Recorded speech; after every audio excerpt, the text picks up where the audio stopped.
Hey y'all, today I'm going to show you how I take a box jambalaya. Today we're using Zatarain's and mix it up so it tastes like you made it from scratch. We commonly use Zatarain's here. My father was the one that used to always make it from scratch, but my husband always buys Zatarain's. However, I'm going to show you what he adds to it to make it taste less boxy-ish, if you get what I'm saying. Normally, we would add a smoked sausage, and we love, and it's in this order, Conecuh, Double D, and then Manda sausage. Double D and Manda are very traditional for New Orleans, but we do like Conecuh. It's another brand, and I think that one is out of either Mississippi or Alabama. It's a smaller roll, but it's very, very good, and we actually prefer that over Double D and Manda. So we add smoked sausage.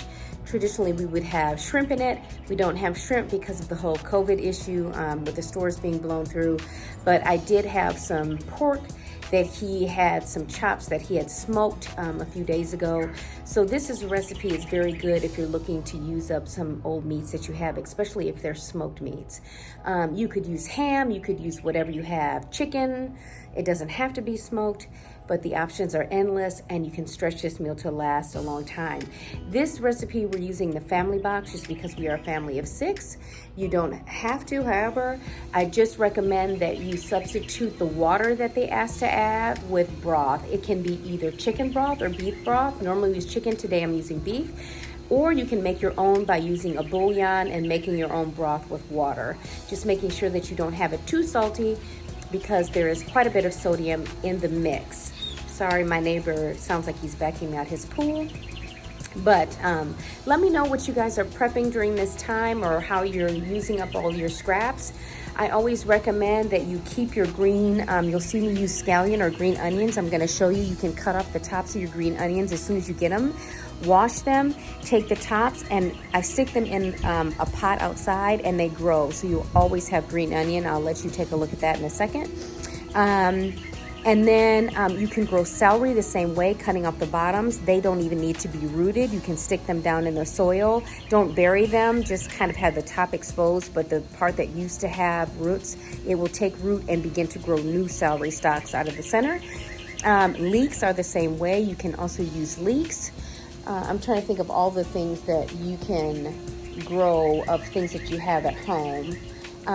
Herbs, any herbs that you buy, like basil is very good at rooting from a cutting. Rosemary also can root from a cutting. However, it takes longer if you do it in water. It takes a few more weeks, while basil grows very, very fast. Like within a week, you'll have roots. Thyme is also one that you can root from a cutting and have plant them in your garden after they have established roots. So take a look at the video. I hope you enjoy. Thanks for joining Mom Saving Grace. Don't forget to drop in the comments what foods you guys have been living off in this really sad and crazy time.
One more thing, you'll see me right here cut smoked sausage. This is a trick.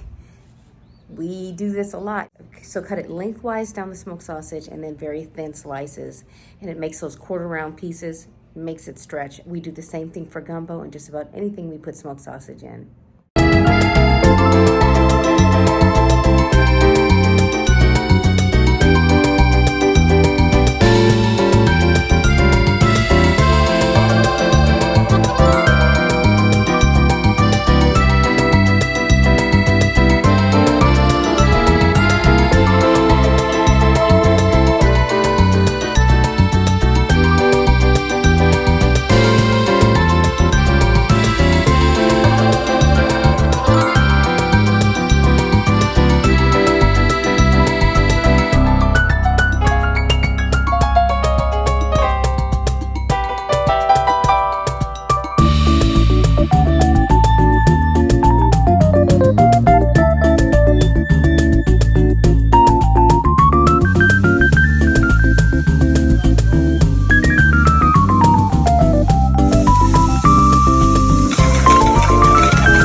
Right, Christian? What has been the favorite thing that we've made since we've been on break? Cookies. Another recipe that I've been using, and I'll link it in the comments, is a recipe I found online for if you have a bread maker. It's for an Italian bread, and it's very good. We've been using that for spaghetti. I make a version of cheesy bread, which is by the Pioneer Woman. I'll also link that in the comments. And so with that Italian bread recipe, I set it on the quick bread setting, which is about 45 minutes long from start to finish, and it actually is very, very good. One thing that I recommend that you do with that recipe is after it's done mixing, take a little bit of flour and just knead it on the top. You can even leave it in the pan once you take the mixer blade out, and sprinkle it with a little flour and just knead it gently on the top, and then place the bread dough in the middle and close it and allow it to finish its cycle. It's usually about, like I said, 45 minutes from start to finish. It makes a very crusty bread on the outside, but very soft and tender on the inside. Slice that and then use the Pioneer's recipe, women's recipe for cheesy bread. It's fantastic. Add a little green onion in it. I promise you your kids are gonna love it. All right, until next time.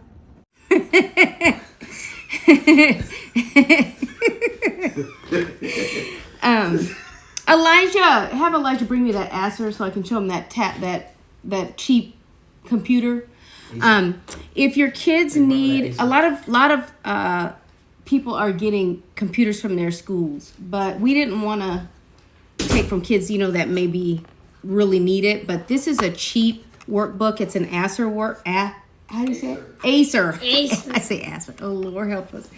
Acer workbook.